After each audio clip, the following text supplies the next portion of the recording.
各位喜欢兰花的朋友，大家好，我是安格斯。今天呢，我要来修剪一颗兰花的根部。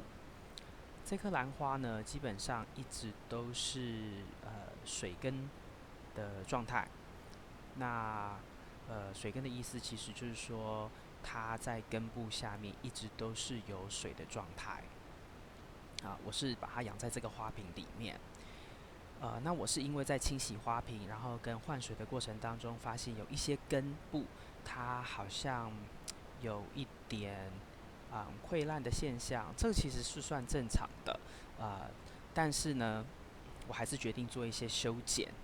来保养它，保持它水质的健康。那大家这边要注意到，当你在要修剪兰花根部之前呢，你的修剪的剪刀一定都要经过消毒，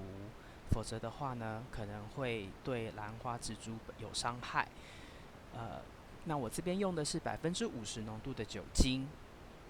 来进行消毒的作用，因为你兰花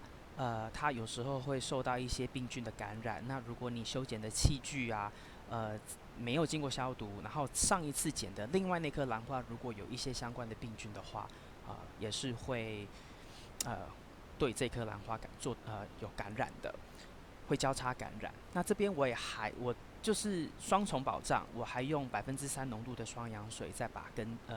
就是这个剪刀进行消毒。那这样子我就可以开始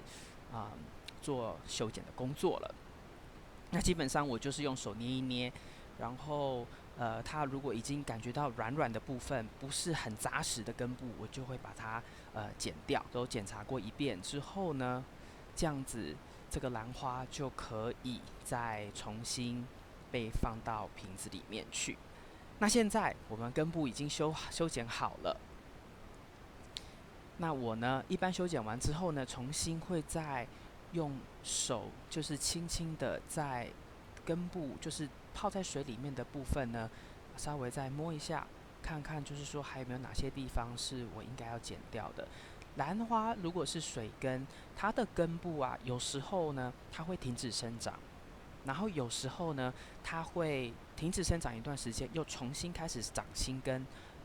所以不用紧张。那如果是像这样子已经修剪掉的兰花软了之后呢，其实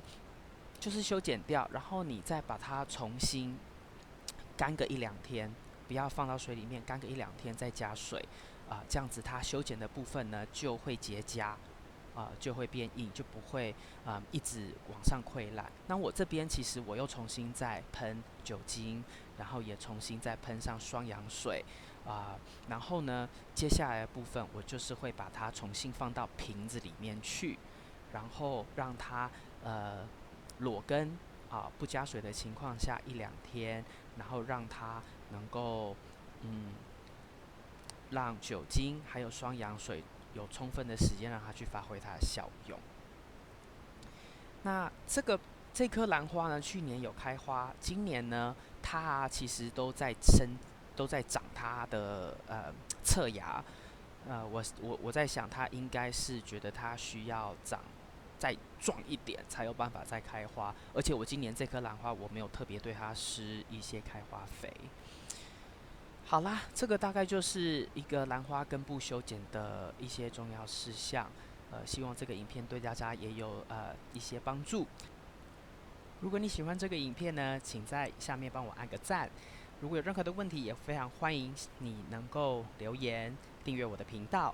以上是今天的影片，谢谢大家的观赏，我们下次再见。